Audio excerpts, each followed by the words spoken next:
Well, good afternoon, everyone.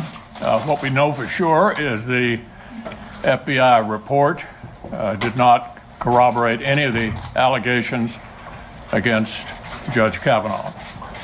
And the second thing we know for sure is that there's no way anything we did would satisfy the Democrats.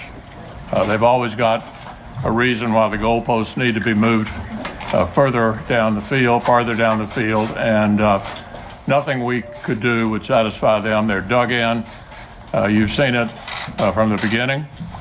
And with that, I want to turn it over to Chairman Grassley and the members of the committee, who I think have done a really outstanding job. Thank you, Mr. Leader. Before I say a few words, so I won't have to announce each person after me, is in this order will be Hatch, Cornyn, Lee, and Tillis. So please just come to the podium and say whatever you want to say, and then we'll take questions. This is the 87th day. That's 3 weeks longer than the average of the last 3 or 4 nominees to the Supreme Court. So don't tell me you haven't spent enough time. Also, I feel very good about where this nomination is right now. Now, I don't say that from the standpoint of counting votes. I say that from the standpoint of the qualifications of this candidate and the fact that those qualifications to be a Supreme Court justice based upon his 12 years on the D.C. Circuit without anybody finding any fault with his qualifications to serve there. But that hasn't been talked about much. Everything else. This person is very well qualified. A person that believes in the principles of due process, the presumption of innocence, and readiness to serve are recognized.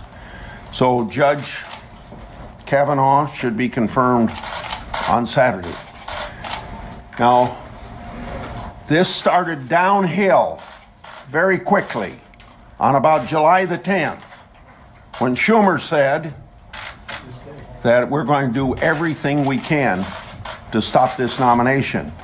And you can look back 87 days and you can see that everything but whether he's qualified to serve has been brought up.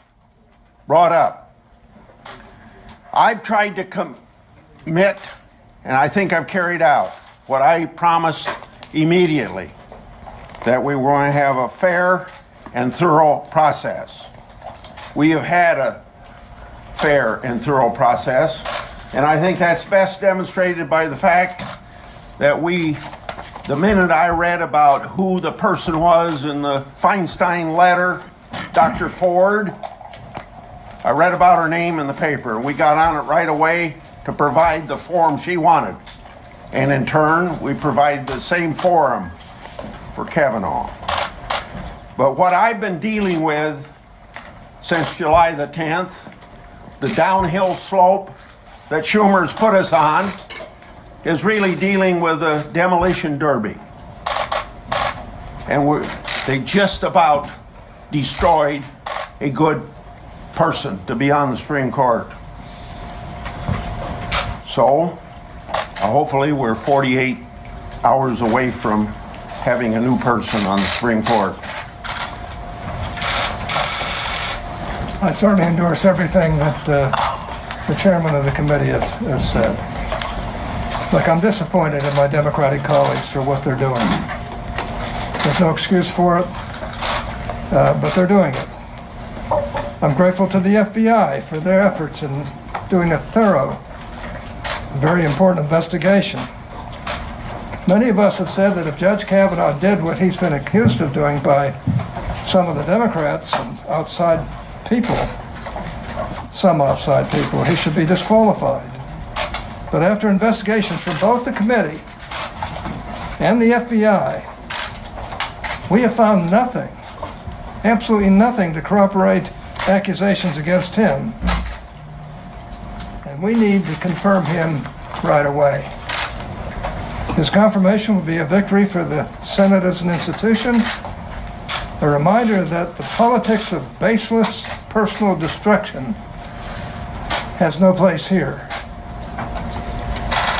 I think he's one of the best nominees I've seen in my 42 years in the United States Senate.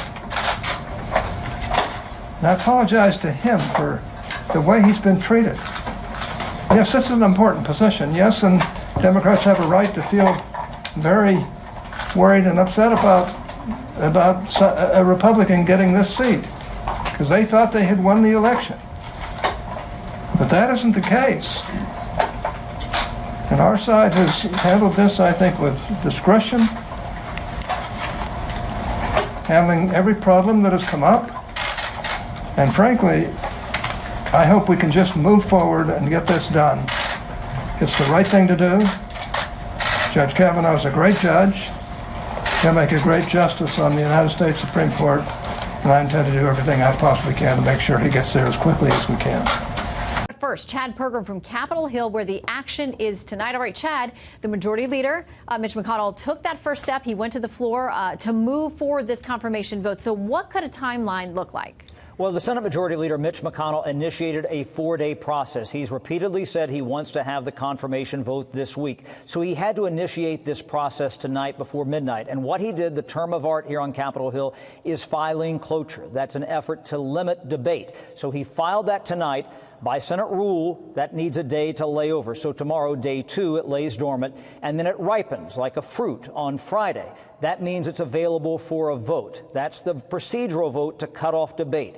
It needs 51 yeas. In the old days, last year, 2017, when they were dealing with Neil Gorsuch for the Supreme Court, Mitch McConnell lowered the bar to end filibusters. It used to be 60. It's now down to 51. And so if you have invoked cloture on day 3, Friday, voted to cut off debate, then a 30-hour clock begins to run. That's all the time that the minority, that opponents of the nomination can consume until it culminates in a confirmation vote, probably on Saturday, 30 hours thereafter. Now, Shannon, the Senate rule says you vote on cloture 1 hour after you come in. So it's possible they could have come in Friday morning at 12:01 and have that procedural vote at 1:01 on Friday morning. Well, you and I may be here doing this if that happens overnight. Okay, so where do we know about where they stand with votes on either side now? Yeah, it's absolutely about the math, the math, the math. You've heard me say that many times before.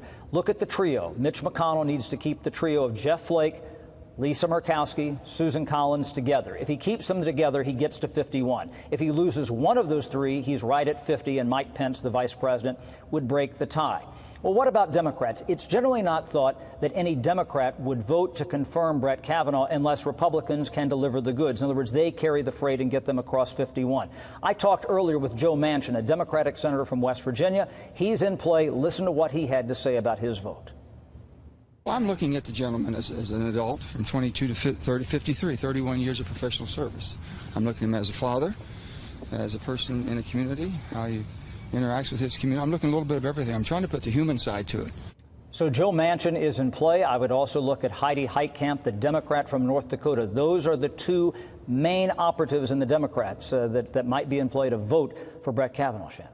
Okay, so how tense are things on Capitol Hill with all of this going on? We've heard quite a bit about what you're experiencing there and the members as well. I tell you, it's been absolutely supercharged. You've had protesters in the hallway. We're expecting a lot of more protesters tomorrow. You've had U.S. Capitol Police escorting senators to and from the Capitol when they had to come and vote. We had a story break tonight where an unpaid Democratic intern for Sheila Jackson Lee has been arrested by the U.S. Capitol Police for doxing 3 of the Republican senators on the Judiciary Committee. He was caught in a Capitol Hill office last night, and then he was arrested at home by the U.S. Capitol Police today.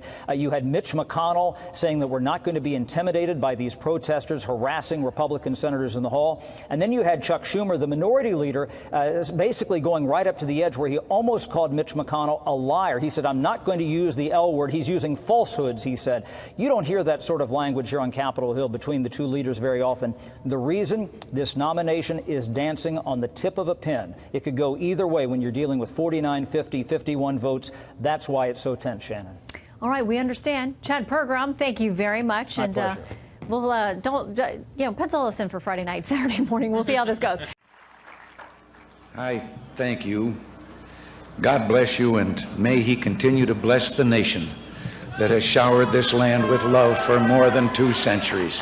Thank you all. God bless you all.